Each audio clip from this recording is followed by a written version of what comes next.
Coronavirus pandemic and dating, can you get it from sex? Social distancing has become the new norm, especially with the coronavirus or COVID-19 on the loose.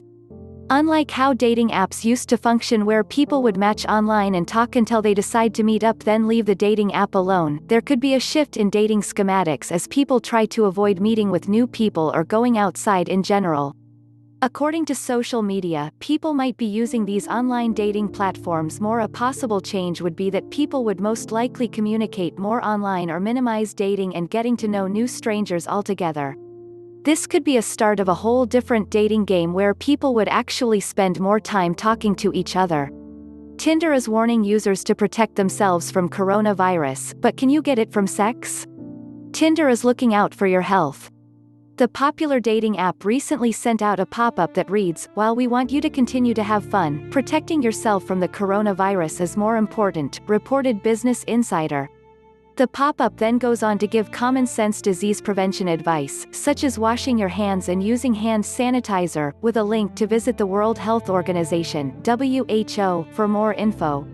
Perhaps there's just something about a disease outbreak that makes people want to quarantine and get busy. Reuters reported that sales for condoms have gone up in China, where COVID-19, the official name for the coronavirus that has since spread across the globe, was first detected. Sales of condoms are so high there, they're currently ranking as one of the more popular items purchased from e-commerce sites. All that brings us to our next question: can you contract the coronavirus from having sex? What about kissing? How about oral? The short answer is that experts really don't know. What we know thus far is that COVID-19 is present in respiratory secretions. Kristen England, MD, of the Department of Infectious Disease at the Cleveland Clinic, tells Health. Respiratory secretions include droplets that exit a person's mouth from coughing or sneezing. Because these secretions from an infected person can carry the virus, some countries, like France, are discouraging people from greeting one another with a cheek kiss, reported The Washington Post. But kissing a partner, of course, is far more intimate than a random peck on the cheek. While it makes sense that kissing someone infected with COVID-19 could leave you infected, at this point in time, we don't know these specific details, says Dr. England. What we do know is that the Centers for Disease Control and Prevention (CDC) says that the virus can spread from close contact with someone, with close contact generally defined as being within 6 feet of a person. If you're kissing or having sex, well, you're well within this limit, and potentially at risk if your partner carries the virus. Is the coronavirus present in other bodily fluids like vaginal secretions or semen? That's also unknown at this time, says Dr. England. We really can't make any statements about safety of sexual activity when we don't have any data on it, she explains.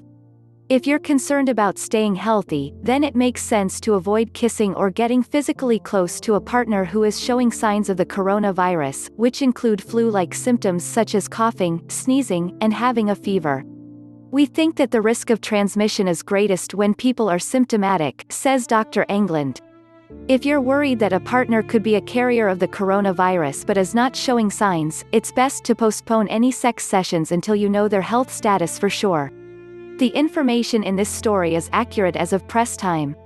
However, as the situation surrounding COVID-19 continues to evolve, it's possible that some data have changed since publication.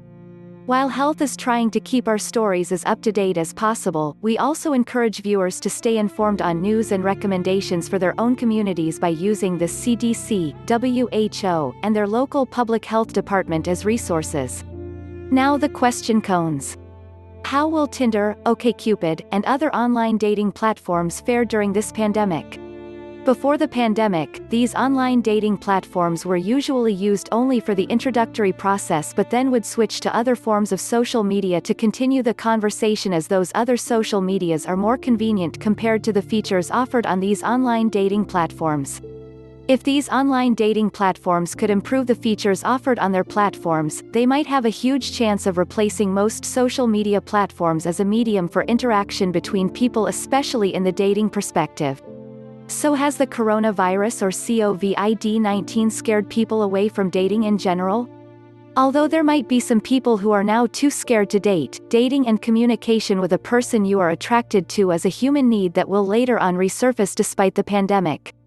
People would still need to talk to each other and communicate, which could ensure that Tinder, OkCupid, and other dating platforms would not become obsolete. In conclusion, the need for human communication is still strong no matter the situation around us. Despite the ongoing pandemic, people would still need to talk to other people and possibly find a compatible partner. It may seem quite weird finding a partner during this pandemic, but it might make for an interesting story. Did you find this information helpful? Please hit the thumbs up and subscribe button. And leave a comment below to this video to let me know your thoughts. If you have any questions, please drop me a comment below to this video. Thank you for watching this video.